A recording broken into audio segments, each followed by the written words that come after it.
Bismillahirrahmanirrahim. Assalamu alaikum wa rahmatullah. Dans cette vidéo, je vais partager avec vous un grand scientifique qui va nous parler des miracles de notre belle religion, notre magnifique religion. Masha'Allah. Il s'appelle Frédéric Saltman. C'est un médecin, cardiologue, nutritionniste. C'est le genre de personnes, ils ont tellement de qualifications. Subhanallah. Écoutez-le, je vous laisse l'écouter sans trop tarder. Alors, ce qui est passionnant dans votre livre, c'est que vous écrivez qu'on sait désormais que ceux qui pratiquent une religion ou accordent une grande importance à la spiritualité vivent plus longtemps que les autres et en meilleure santé. Comment est-ce qu'on le sait ? Une étude a été publiée il y a 3 ans qui m'a donné l'idée d'écrire ce livre. Je découvre que les gens qui croient dans une religion vivent 7 ans de plus que les autres. Et là, je peux vous dire que j'en reviens pas. J'essaie de comprendre. Et effectivement, des recherches nouvelles ont montré qu'il y a un lien très puissant entre la spiritualité et la santé. Les gens qui croient, qui ont un sens profond dans leur vie, ont une stimulation immunitaire beaucoup plus puissante. L'immunité, c'est tout ce qui nous protège de tout. C'est notre garde du corps. Eh bien, c'est plus puissant quand vous avez une croyance. Et alors, ça m'intrigue. Je décide d'écouter de comprendre les textes sacrés. Et je vais vous donner un exemple concret. Et c'est vraiment d'actualité. Dans l'islam, on est en période de ramadan en ce moment. Le ramadan, c'est extraordinaire. Parce que ça montre un lien très puissant entre la spiritualité et la santé. Vous savez, je suis adepte du jeûne séquentiel à pratiquer toute l'année.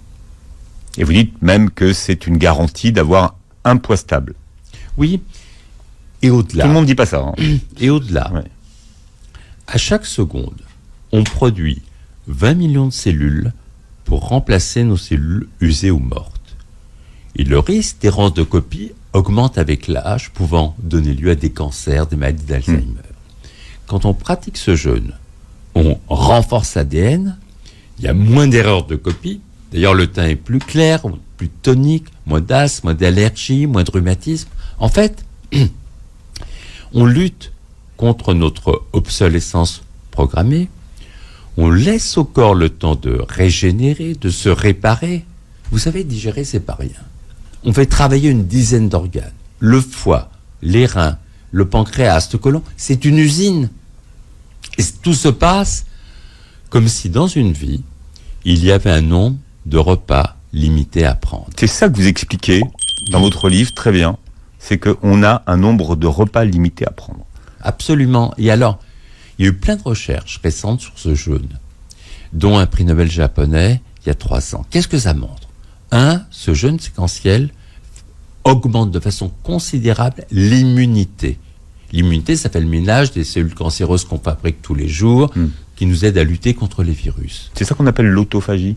L'autophagie, c'est se débarrasser des cellules mortes ou malades qui déclenchent des maladies. Ensuite, ça fait chuter l'inflammation, porte d'entrée des maladies. Ça fait sécréter une petite molécule qui fait qu'on a une superbe acuité cérébrale, meilleure mémoire, on pense plus vite et on est de bonne humeur. Et enfin, ça fait sécréter l'hormone de croissance jusqu'à 3000%. C'est étonnant. C'est une hormone anti-vieillissement.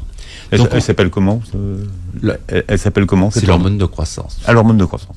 Et pour le cerveau, c'est BDNF. Vous avez des petites molécules.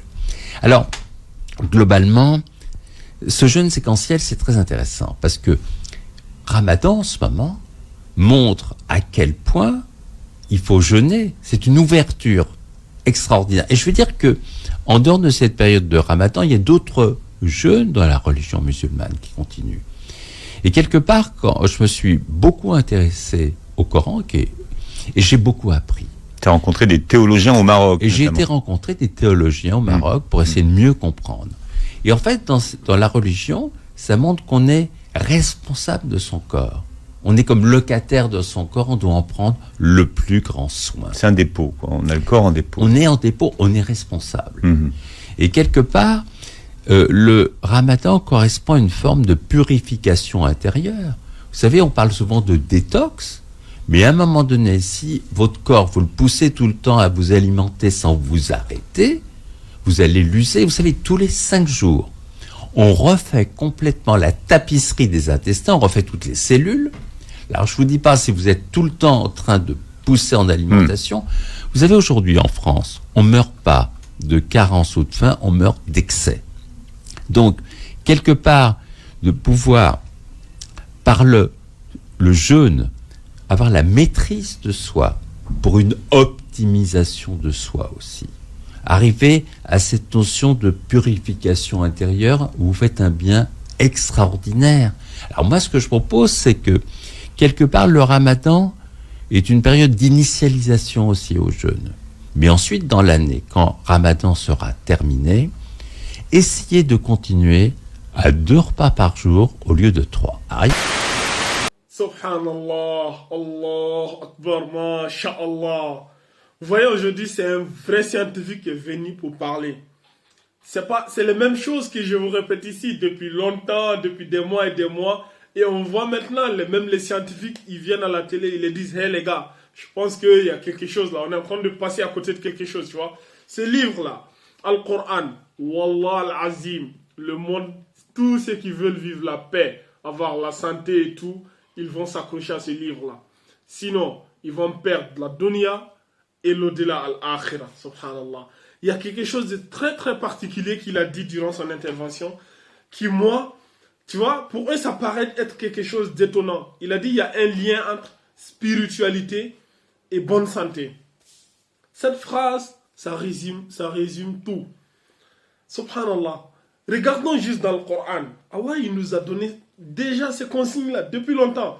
Par exemple, dans la sourate 20, sourate Taha, verset 124, Allah subhanahu wa ta'ala, il nous dit quoi?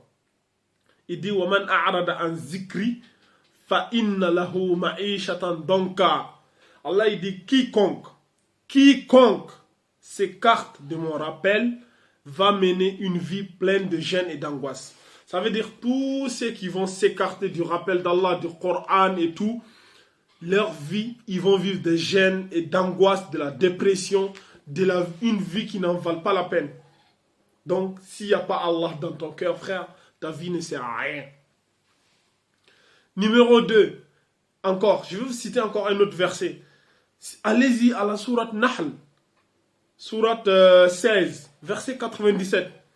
Allah subhanahu wa ta'ala, il nous dit ici, regardez, Man amila salihan min zakarin aw unsa wa huwa mu'min falanuhyiyannahu hayatan tayyiba.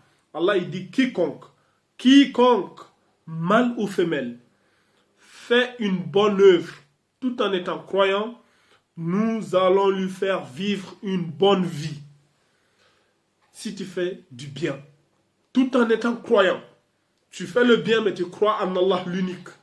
Allah dit si tu as ces deux choses-là, tu vas vivre une vie bien, tranquille, apaisée, une vie cool, tu vois. Ta vie sera tranquille. La condition, elle est là. C'est ce qu'il vous dit, il y a un lien entre spiritualité et bonne santé. Pour être en paix, il est là. Ce livre-là. Allah, il nous dit quoi? Dans la sourate 2, verset 256, il nous dit quoi? Écoutez ce qu'Allah nous dit. Allah, il nous dit, il est au fama yakfur bit taghut wa yu'min billah faqad istamsaka bil urwati al-wusqa lanfisama laha. Allah, il nous dit, quiconque mécroit au taghut, c'est-à-dire les idoles et tout, et il croit en Allah, il s'accroche à l'anse la plus solide qui ne peut se briser. La corde la plus solide que l'être humain peut s'accrocher, c'est Allah subhanahu wa ta'ala. Si tu t'accroches pas au câble d'Allah, Allah il dit wa'tasimu bihablillahi jami'an wa la tafarraqu, et cramponnez-vous tous au câble d'Allah. C'est ce câble là qui va vous donner la connexion illimitée pour que vous vivez une bonne vie, une vie agréable dans la dunya en attendant la vie agréable dans l'au-delà. Subhanallah. Vous voyez, c'est eux-mêmes, ils viennent, ils confirment sur les plateaux télé. Ces gens-là, ils vont jamais les inviter dans certains médias dont je ne vais pas citer le nom. Parce que ce qu'ils disent là, ça n'arrange pas, tu vois. Ils sont cachés, on est obligé de les cacher. Mais nous, on va les partager, partagez-les pour que le monde entier puisse voir. Subhanallah. Tout ce qu'il a dit à propos du jeûne, là, j'ai fait tellement de vidéos sur ça, même à l'approche du Ramadan. Je mettrai peut-être les liens dans la barre de description ou dans le premier commentaire. Vous allez les revoir, les miracles du Ramadan, tout ça. Subhanallah, que la paix soit sur vous. Assalamu alaikum wa rahmatullahi wa barakatuh.